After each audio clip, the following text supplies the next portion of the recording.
Havia temperaturas pré-verão nos maio de 2012 na Grã-Bretanha, quando a Agência Espacial Europeia anunciou uma missão emocionante através da British Broadcasting Corporation. A sonda Jupiter Icy Moons Explorer, abreviação de Jupiter Icy Moons Explorer, foi aprovada em uma reunião de delegados dos Estados-membros da Agência Espacial Europeia. A sonda deveria originalmente ser lançada em 2022, no entanto, foi adiada, e agora será lançada no dia 13. Abril de 2023, ou seja, apenas alguns dias depois que este documentário foi lançado no YouTube. Com o Jupiter Icy Moons Explorer, a Agência Espacial Europeia quer provar que, assim como a Administração Nacional da Aeronáutica e do Espaço, também pode realizar grandes missões interplanetárias. A sonda deve chegar ao sistema de Júpiter por volta de 2033, após uma viagem de 8 anos, e lá explorar as luas de gelo de Júpiter. Será dada atenção especial a Ganymedes, a maior lua do Sistema Solar. Os outros também serão direcionados para as luas de gelo Europa e Callisto. Não é surpresa que a Jupiter Icy Moons Explorer seja uma missão muito prestigiosa para a Agência Espacial Europeia. Neste documentário detalhado em 2 partes, nos dedicamos a esta emocionante missão europeia. Começamos a primeira parte diretamente com a tecnologia da sonda, seus instrumentos e o que eles podem nos revelar sobre as luas do sistema Júpiter. Depois, abordamos os swingbys e por que eles são usados na exploração espacial. Finalmente, queremos olhar mais de perto a missão do JUICE e, entre outras coisas, examinar mais de perto a pesquisa das propriedades dos luas que talvez possam gerar vida. Em seguida, focamos nos fascinantes luas de gelo, Ganymedes e Callisto. Ganymedes é a estrela da missão, por isso merece um tratamento particularmente detalhado. Finalmente, também queremos fazer uma visita a Callisto. A segunda parte do documentário será lançada apenas 2 semanas após esta. Nela, queremos examinar mais de perto o sistema de Júpiter e nos aproximar do rei dos planetas através de imagens de tirar o fôlego. Exploramos os anéis quase invisíveis do planeta, os mistérios da grande mancha vermelha e abordamos o delicado jogo gravitacional da ressonância orbital. Exploramos as profundezas geladas da Lua Europa e nos perguntamos quais missões podem ainda estar a caminho de Júpiter e se um dia poderíamos até enviar uma sonda equipada com uma broca que perfura o gelo das luas e penetra nos oceanos abaixo. E vamos para a primeira parte do documentário. Visitamos a tecnologia do JUICE e queremos descobrir tudo sobre os instrumentos a bordo da sonda.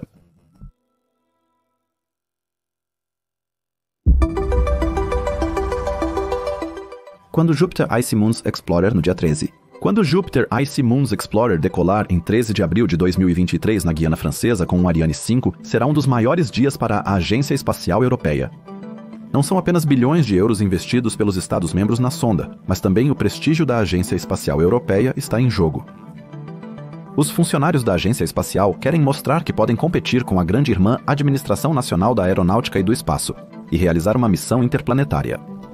Mas também nos perguntamos, o que exatamente deveria começar agora? Como é a tecnologia de Jupiter Icy Moons Explorer e quais funções a sonda possui? A sonda possui 11 instrumentos distintos a bordo. A missão é liderada pela Agência Espacial Europeia, enquanto a Administração Nacional da Aeronáutica e do Espaço participou de um único instrumento. Quando olhamos mais de perto os instrumentos e outros equipamentos a bordo da sonda, vemos que ela se parece com muitas outras sondas do mesmo tipo. Há um corpo principal central, ao qual estão anexados 2 enormes coletores solares de mais de 80 metros quadrados. Eles são realmente necessários. A intensidade da luz solar diminui proporcionalmente ao quadrado da distância.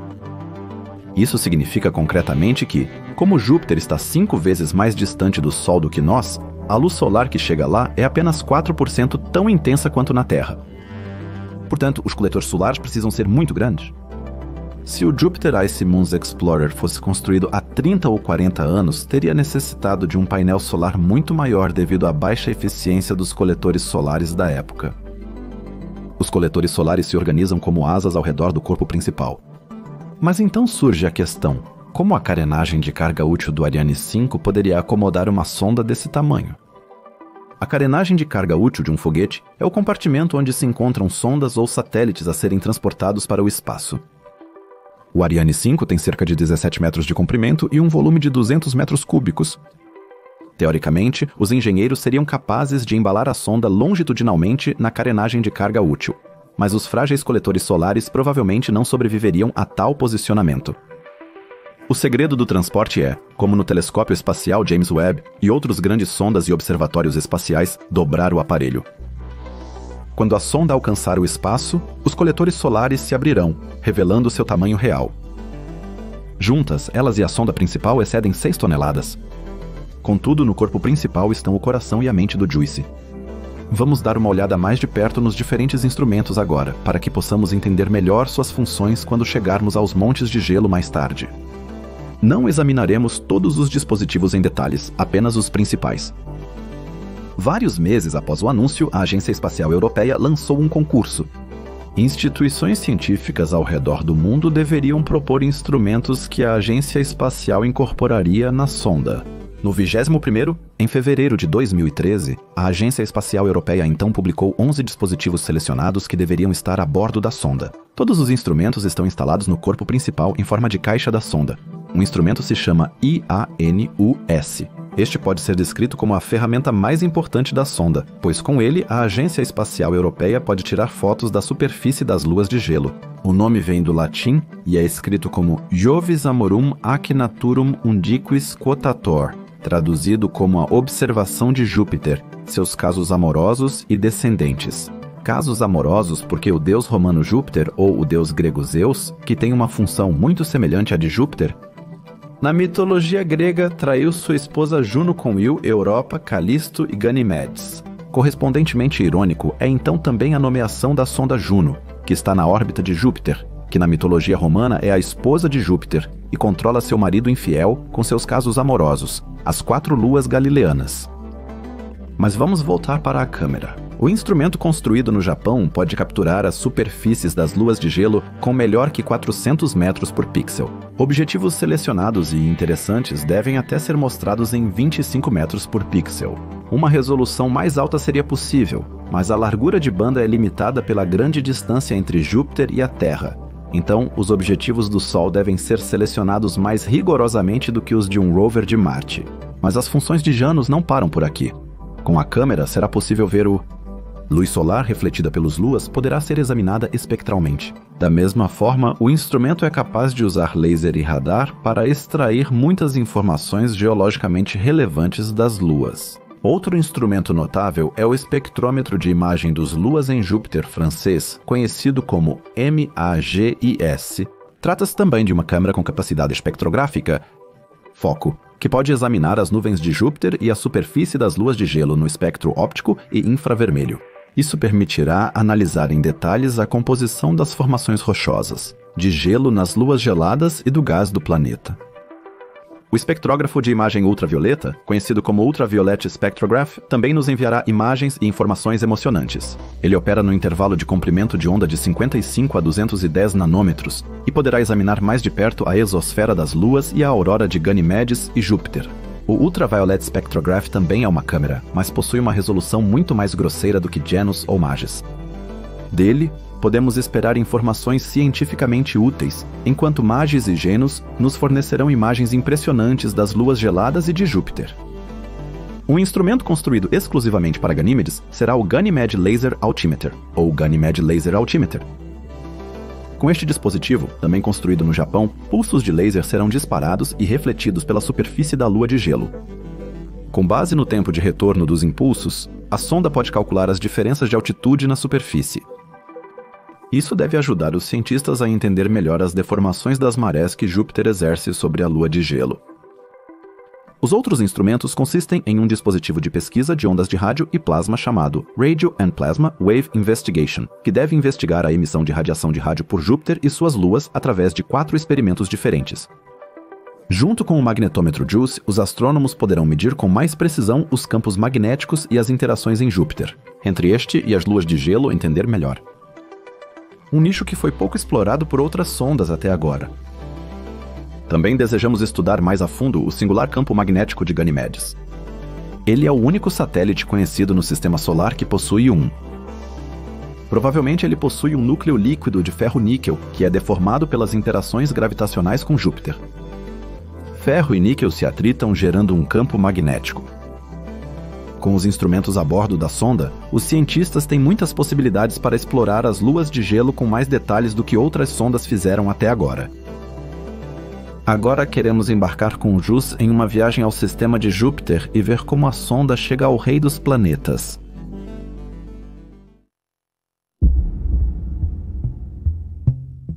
Quando as organizações espaciais enviam sondas interplanetárias para o espaço, várias coisas são importantes.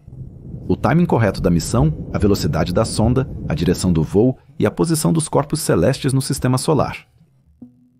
Devido às diferentes velocidades orbitais dos planetas e suas posições no sistema solar, não se deve enviar sondas a qualquer momento. Por exemplo, para a sonda Voyager, era de extrema importância que todos os planetas vistos do Sol estivessem aproximadamente em linha reta. Assim, a Administração Nacional da Aeronáutica e do Espaço nos anos 70 e 80 do século passado não só conseguiu fazer a Voyager passar por vários planetas até então não visitados, mas também realizar manobras de impulso, aproveitar os swing-bys, nos quais a sonda foi acelerada pela gravidade planetária. Esses swing-bys também são chamados de Gravity Assist em inglês, e representam uma maneira muito eficiente em termos de energia, mas demorada, de acelerar sondas interplanetárias para velocidades mais altas. Um Gravity Assist pode ser explicado assim. Em relação ao planeta, a magnitude da velocidade da sonda em relação ao planeta não muda, ou seja, a energia orbital da nave em relação ao planeta permanece constante. O desvio altera somente a direção da velocidade. Mas devemos considerar que o planeta e a sonda estão se movendo ao redor do Sol, portanto, há outro fator gravitacional em jogo. A velocidade da sonda em relação ao Sol é a soma da velocidade de sua relação gravitacional com o planeta e do planeta em relação ao Sol. Em outras palavras, a soma dessas relações está se alterando. Em relação ao Sol, a sonda fica mais rápida ou lenta. Dito de outra forma, as forças gravitacionais que atuam entre a sonda e o planeta acoplam as relações gravitacionais entre sonda-planeta e planeta-Sol. Ocorre uma troca de energia orbital entre a sonda e o planeta. Se você acelerar a sonda, ela passará pelo planeta na direção de seu movimento ao redor do Sol. Um pequeno, mas negligenciável pedaço de energia orbital é retirado do planeta. Esse é o motivo pelo qual Júpiter ou outros planetas gasosos que foram visitados, por exemplo, pelas sondas Voyager, estarão a uma fração de milímetro mais próximos do Sol em alguns bilhões de anos do que estão hoje. Porém, para desacelerar a sonda, é necessário direcioná-la ao planeta a partir do sentido oposto. A sonda transfere parte de sua energia orbital para o planeta e desacelera. Em 13 de abril de 2023, JUICE deixará a Terra na direção do voo. Ela será acelerada um pouco pela Terra e também por Vênus, passando por este planeta. Cerca de um ano depois, ela passa novamente pela Terra a uma distância muito pequena e é novamente acelerada pela Terra.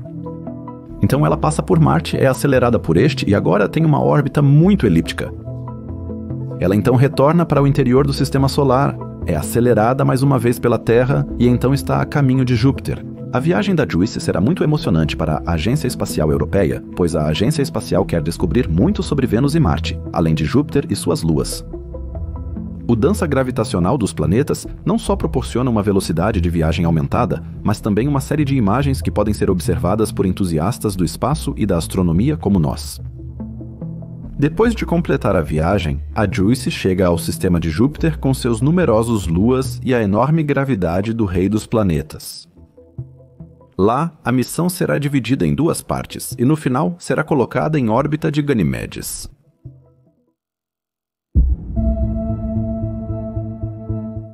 Uma vez no sistema de Júpiter, a missão realmente começa. A sonda deve, em julho de 2033, após uma viagem de 8 anos, primeiro realizar uma passagem pelo astro da missão, Ganimedes, para chegar à órbita joviana durante um procedimento que dura 7 horas e meia. A primeira órbita do JUICE será muito longa, pois a sonda ainda possui uma velocidade de viagem muito alta. A missão da sonda é dividida em duas fases principais. Inicialmente, a sonda JUICE fará sobrevoos e passará pelas luas geladas. Cerca de 12 sobrevoos estão planejados para Ganímedes. Durante um sobrevoo, todos os instrumentos da sonda serão utilizados para extrair o máximo de dados valiosos das luas. Os órbitas alongados já mencionados vão ficando cada vez menores, enquanto a sonda se prepara para uma injeção no sistema de Júpiter. A sonda transfere parte de sua energia orbital para as luas e o gigante gasoso, reduzindo gradualmente sua órbita. Um ano após a chegada, começa a primeira de apenas 2 passagens por Europa. Este corpo celeste já foi estudado em detalhes por outras sondas e, portanto, é de interesse secundário para a JUICE. No mesmo mês, também está prevista uma passagem por Callisto. JUICE visitará esta lua um total de 21 vezes durante sua missão. Suspeito que as visitas frequentes a Callisto, pouco explorada por outras sondas, tenham a ver com o desejo dos cientistas da Agência Espacial Europeia de obter uma imagem precisa deste corpo celeste. Dentro de 2 anos e 5 meses, JUICE passará muitas vezes mais por esta lua e mudará seu ângulo de órbita tão drasticamente que sua órbita será quase 45 graus em relação à eclíptica joviana. Ela faz isso para finalmente ser colocada em uma órbita ao redor de Ganimedes. O plano da Agência Espacial Europeia é manobrar JUICE para a esfera de Rio de Ganimedes. Isso se refere à área do campo gravitacional onde a gravidade da Lua supera a de Júpiter. Para isso, a energia orbital de JUICE precisa ser muito reduzida, pois a Lua de gelo tem uma força gravitacional pequena comparada a Júpiter. Até 2035, a órbita será circularizada gradualmente para permitir observações mais constantes da Lua pela sonda. Nesta fase da missão, a sonda se move quase perpendicularmente à eclíptica joviana. Jupiter Icy Moons Explorer será a primeira sonda a ser colocada em órbita ao redor de uma lua fora do sistema Terra-Lua. Só isso já é um empreendimento enormemente demorado e intensivo em energia. A entrada na órbita circular de Ganimedes também inicia a segunda fase da missão, dedicada exclusivamente a esta lua. Ao longo do ano, ela assumirá uma órbita que a levará a apenas 500 km acima da superfície da Lua. A órbita será praticamente circular. Assim, a Agência Espacial Europeia pode observar a Lua quase ininterruptamente. Dessa altura, é possível tirar fotos incríveis da superfície lunar. O magnetômetro da sonda pode medir detalhadamente o campo magnético lunar. Os espectrógrafos e as câmeras podem determinar a composição exata da superfície, as diferenças de altitude e talvez até a existência de um oceano de água sob Ganímedes. A missão finalmente terá um fim espetacular quando a sonda atingir a superfície gelada no final de 2035 e se desintegrar em dezenas de milhares de pedaços. Isso lembra muito o fim da missão do orbitador Cassini, que caiu em Saturno e coletou muitos dados da atmosfera do planeta gasoso nos últimos momentos de sua existência. Contudo, a queda na Lua gelada não será seguida por um mergulho nas camadas de nuvens de um gigante gasoso. Como Ganimedes não tem uma atmosfera significativa, os últimos dados da sonda serão principalmente medições feitas muito perto da superfície da Lua gelada. No entanto, os cientistas certamente passarão muitas décadas analisando os dados e imagens coletados. Agora vamos examinar mais de perto os objetivos da missão e as luas jovianas Ganimedes e Callisto.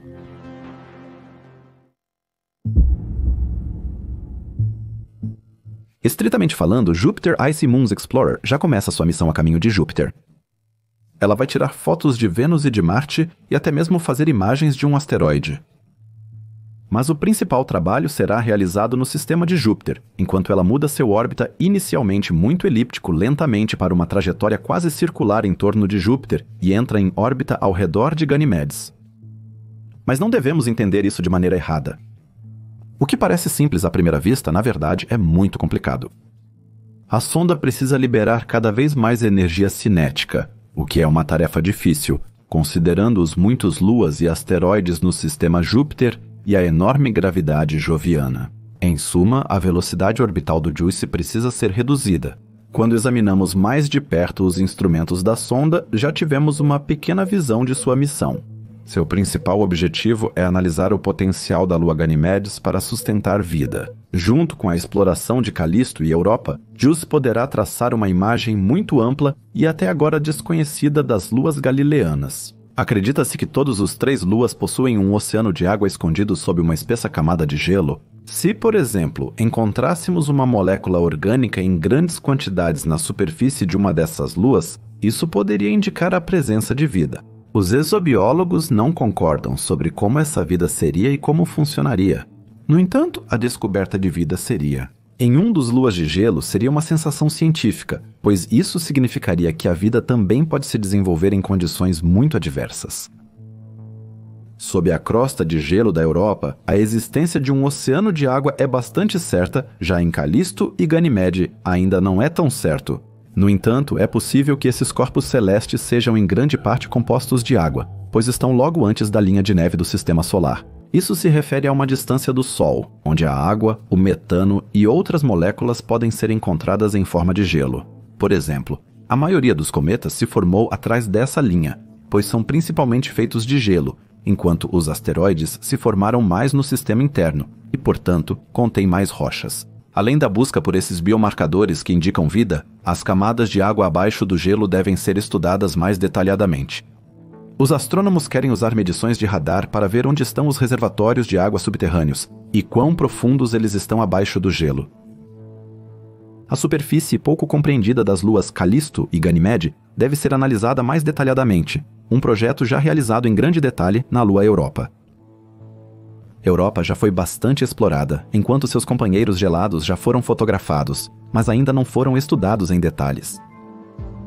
Além disso, a geologia e a topografia de Ganímede serão examinadas e um mapa da superfície da Lua será criado. Uma análise da rocha poderia indicar que ela foi, por exemplo, lançada à superfície devido à pressão subterrânea. A crosta de gelo da Lua deve ser descrita com muita precisão para entender melhor sua composição e identificar diferenças em relação à camada de gelo de Europa. Também será crucial investigar em mais detalhes a distribuição de massa da Lua. Existem áreas com um potencial gravitacional maior, ou seja, áreas que possuem mais massa do que outras? Talvez exista mais água em um lado da Lua do que no outro?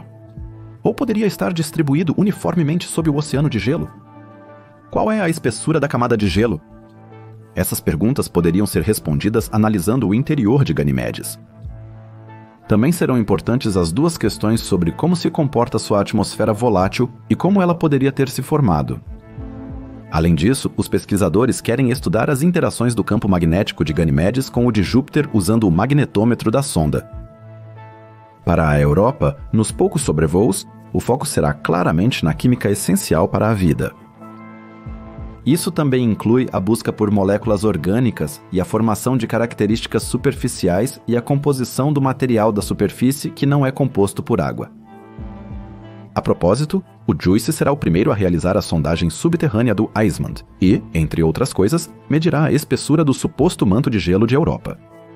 As estimativas variam de dezenas a centenas de quilômetros. Mas sobre isso no próximo capítulo.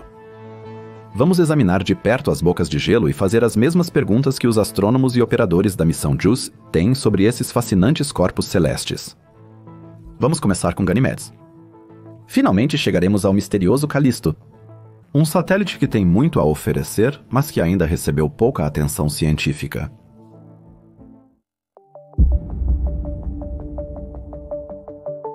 Ganímedes tem uma particularidade. É o maior satélite lunar de um planeta em todo o Sistema Solar. A uma média de 1 milhão de quilômetros de Júpiter, Ganímedes o orbita em 7 dias, 3 horas, 42 minutos e 6 décimos, girando sobre si mesmo neste período. Assim como a Europa, Ganímedes também tem uma rotação chamada de amarrada, um fenômeno que ocorre em corpos celestes que estão muito próximos ao seu planeta ou a um planeta próximo à sua estrela. Seu enorme diâmetro de 5.262 km o torna cerca de 100 km maior que a Lua de Saturno, Titã, mas muito maior que Mercúrio. No entanto, Ganímedes não é mais massivo que o planeta mais próximo do Sol, pois possui uma densidade menor e, portanto, é muito mais leve que o mensageiro celestial da mitologia grega. A observação profissional e detalhada de Ganímedes começou com as passagens de Júpiter pela sonda Pioneer 10 e Pioneer 11 e 6 anos depois pela Voyager 1 e Voyager 2. Embora essas sondas já tenham tirado imagens surpreendentes, como a área de Lagash-Sulcus capturada pela Voyager 2, que mostra uma falha na crosta de gelo, a verdadeira exploração da Lua só começou com a sonda Galileu, que em 1995 atingiu o sistema de Júpiter. Chegou e durante os 8 anos de estadia realizou inúmeras passagens pelos satélites galileanos. A superfície de Ganímedes consiste em 2 continentes. Placas que se movem independentemente uma da outra e nas suas bordas são formadas cadeias de montanhas planas. Tectonicamente, a Lua se assemelha à Terra, embora a maior parte da atividade tectônica provavelmente tenha cessado devido à suposta história de formação tranquila da Lua. Cientistas examinaram crateras de impacto em sua superfície e descobriram que elas têm até 3,5 bilhões de anos. Portanto, a superfície de Ganimedes é muito estática. Em comparação com a Lua de Saturno, Encélado ou mesmo Titã, deve haver significativamente menos vulcanismo de gelo em Ganimedes, e o interior deve ser menos amassado pela gravidade de Júpiter do que, por exemplo, Europa. Uma razão para isso poderia ser a distância média maior de Ganimedes-Júpiter do que Europa-Júpiter. Ganimedes está a mais de 300 mil quilômetros mais distante do planeta gasoso do que a segunda lua mais interna, Europa. Mas isso é tudo sobre a estrela da missão JUICE? Ganimedes parece um corpo celeste bastante monótono, quase nenhuma atividade tectônica, um interior muito tranquilo e uma superfície extremamente antiga. Mas os cientistas da Agência Espacial Europeia não teriam escolhido a Lua se ela não tivesse surpresas a oferecer. Já lidamos com a formação de campos magnéticos no documentário Magnetars, o poder imenso das estrelas de nêutrons. Eles são criados quando o material dentro de um corpo celeste se atrita. É assim que se forma o campo magnético da Terra, do Sol, de outros planetas e estrelas. E como fica a situação com Ganímedes? A partir de estudos da sonda Galileu da Administração Nacional da Aeronáutica e do Espaço de 1996, os astrônomos sabem que Ganímedes possui um campo magnético. Isso lhe confere uma posição única entre todas as luas do Sistema Solar. Os campos magnéticos causam auroras, faixas de gás incandescente, quente e eletrificado, que podem ser encontradas tanto no polo norte quanto no polo sul da Lua. Porém, o campo magnético lunar aparenta ser bastante fraco. A sonda Jupiter Icy Moons Explorer pretende investigar detalhadamente as interações interessantes formadas pela sobreposição do grande campo magnético de Júpiter com o de Ganimedes. Os cientistas acreditam que, quando o campo magnético de Júpiter se move, as auroras visíveis em Ganimedes mudam e se movem para frente e para trás. Joaquim Sauch, da Universidade de Colônia, teve a ideia de observar o campo magnético da Lua com o telescópio espacial Hubble. Em uma imagem composta do telescópio espacial Hubble em óptico e ultravioleta, é possível descobrir luzes sobre a Lua que, no entanto, não podem ser vistas a olho nu. As luzes são visíveis onde, entre outros aspectos, o campo magnético lunar está situado. Eles podem indicar que um oceano de água salgada pode estar escondido sob a superfície da Lua, que gera o campo magnético através de seu movimento, ou que possui um núcleo ainda líquido, que é agitado de maneira semelhante ao interior da Europa pela ação das marés de Júpiter.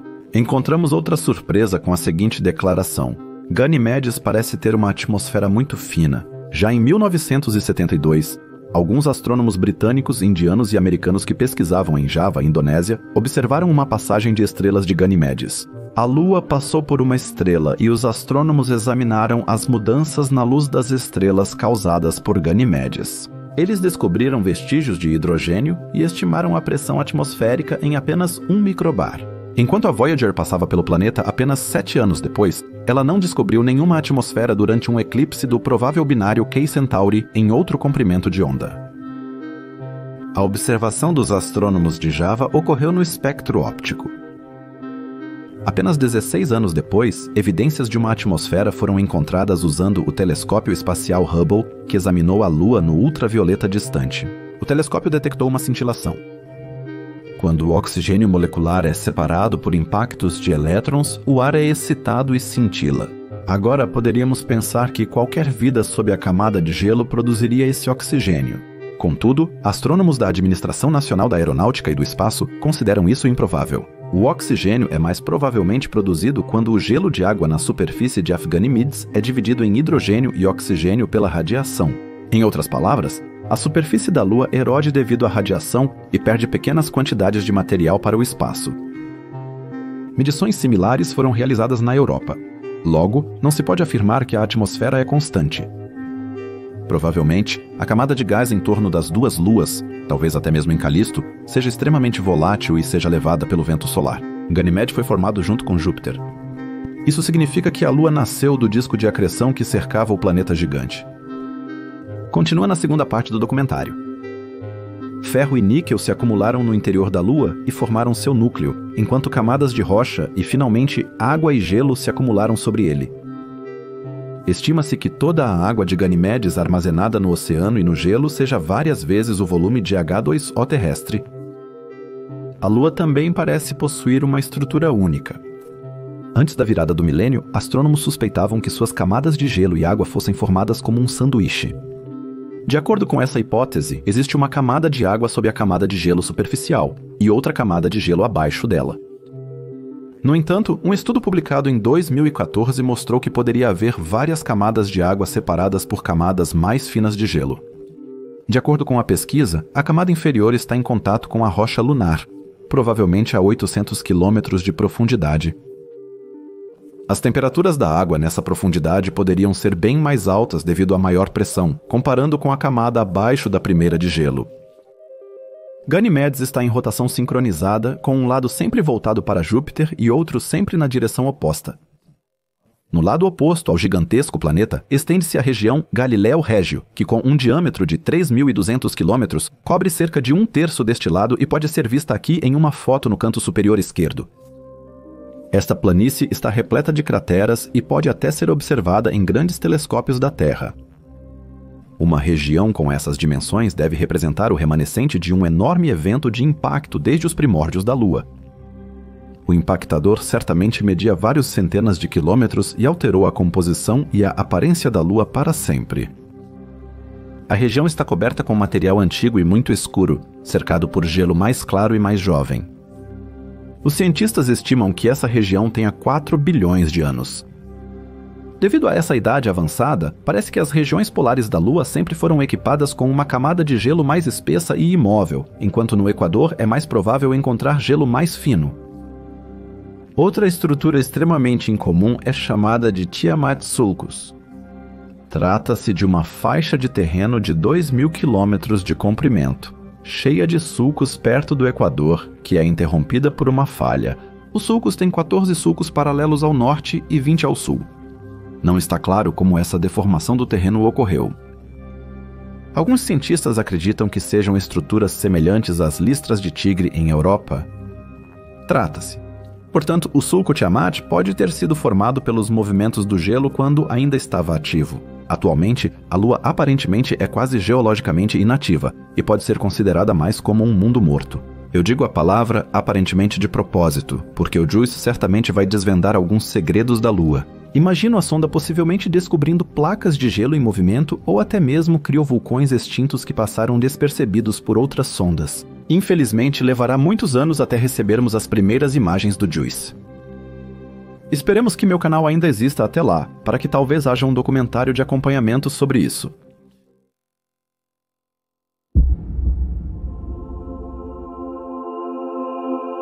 Outro corpo celeste no grupo das luas de gelo, e um objeto até agora pouco explorado, é Calisto, também uma amante de Zeus, que orbita seu amante a mais do que o dobro da distância de Ganímedes. Depois da lua de Saturno, Phobos, Calisto é considerado o objeto com mais crateras em todo o sistema solar. Como as demais luas geladas de Júpiter, ela possui rotação sincronizada, sempre exibindo a mesma face para o planeta gigante. Calisto provavelmente possui uma camada de gelo de 200 km de espessura, que, como em Europa, pode envolver um oceano de água salgada. Isso é sugerido por estudos da sonda espacial Galileu. Também foi detectada uma fraca magnetosfera da Lua, que está relacionada ao fato de que provavelmente deve haver um líquido condutor de eletricidade em seu interior. No entanto, apesar dessas características, Calisto é menos representada na mídia, certamente porque a Lua está muito mais distante de Júpiter. Portanto, as forças de maré que atuam sobre ela são mais fracas e durante todas as visitas de sondas não estava tão em foco. Montanhas ou outras características especiais são quase inexistentes em sua superfície. Assim, Calisto, assim como Ganímede, é considerada geológica e tectonicamente inativa. Como resultado, as crateras em sua superfície não se regeneraram ou foram cobertas novamente por material do manto, o que significa que a Lua provavelmente tem uma superfície muito antiga. A maior cratera conhecida em Calisto é Heimdall, com um diâmetro de 210 km e uma idade de muitos bilhões de anos no hemisfério norte da Lua. Duas estruturas notáveis em sua superfície são enormes bacias de impacto. Um deles é chamado Valhalla e tem um diâmetro de 600 km e anéis que se estendem a partir de seu interior por mais de 3.000 km. A bacia menor, chamada Asgard, se estende por cerca de 1.600 km aqui. Os impactos que causaram essas bacias devem ter ocorrido em escalas planetárias ou lunares. As áreas de crateras em Calisto têm até 4 bilhões de anos, permanecendo praticamente inalteradas desde o início do Sistema Solar. Vamos supor uma idade aproximada para Júpiter e suas luas. 4 bilhões e meio de anos, o desenvolvimento geológico de Calisto deve ter parado apenas 500 milhões de anos após sua formação. Devido à sua massa menor comparada à Terra ou Vênus, seu interior esfriou e solidificou rapidamente. No entanto, astrônomos suspeitam que também existe um oceano de água em Calisto, escondido sob uma camada de gelo de cerca de 200 quilômetros de espessura. Porém, o oceano de Calisto aparenta não se equiparar ao das outras duas luas geladas. Ele deve ter apenas 10 quilômetros de espessura.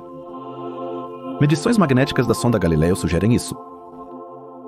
Se formos para o lado oposto da cratera Valhalla, ou seja, para o outro lado da Lua, não veremos nenhuma ruptura ou falha, como as que existem em grandes impactos em corpos celestes sólidos como a Lua ou Mercúrio. O oceano de água poderia ter amortecido as ondas de choque sísmicas do impacto de Valhalla, que se moviam através do interior da Lua, e assim ter evitado a formação de trincheiras ou sulcos no outro lado da Lua. Jupiter Icy Moons Explorer realizará as mesmas investigações em Calisto que em Ganymede e Europa. A sonda passará pela Lua 21 vezes. Nenhuma outra sonda visitou Calisto tão frequentemente quanto Jupiter Icy Moons Explorer fará no futuro. Podemos esperar medições da espessura da camada de gelo e da extensão do oceano. A sonda também investigará o tipo e a composição da rocha na superfície da Lua, permitindo que os astrônomos deduzam quais substâncias estão misturadas à água. Calisto pode parecer um corpo celeste chato. No entanto, deve ser de grande interesse para a exploração espacial tripulada. Depois que a humanidade possivelmente pousar em Marte com tripulação, a Lua deve ser a próxima opção. Ele está de fato fora do cinturão de radiação de Júpiter. Caso contrário, teríamos principalmente o problema da radiação cósmica e do vento solar, sem nos preocuparmos com a radiação de Júpiter, o gigante gasoso. Calisto é envolvido por mistérios. Com Jupiter Icy Moons Explorer, estaremos um grande passo mais perto de responder a algumas dessas perguntas.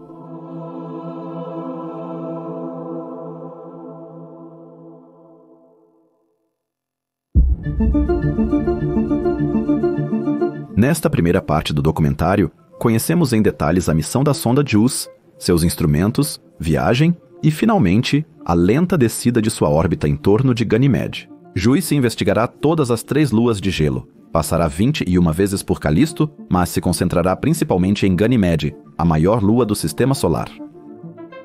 A Lua parece um corpo celeste morto e geologicamente inativo, mas pode haver mais atividade sob sua superfície do que se suspeitava. Na segunda parte, a ser lançada em 2 semanas, exploraremos a fotogênica Lua Europa, sua crosta de gelo e o mundo subaquático lunar. Então, queremos considerar o jogo gravitacional da ressonância orbital e como as órbitas das luas internas de Júpiter estão alinhadas. Finalmente, chegamos ao rei dos planetas, exploramos seu interior, as tempestades furiosas em sua atmosfera e de onde elas obtêm sua energia. Se você gostou deste vídeo, deixe um like e se inscreva, ative o sino e comente bastante abaixo do vídeo para o algoritmo do YouTube. Até então e fiquem bem, vivam longamente e em paz. Tchau!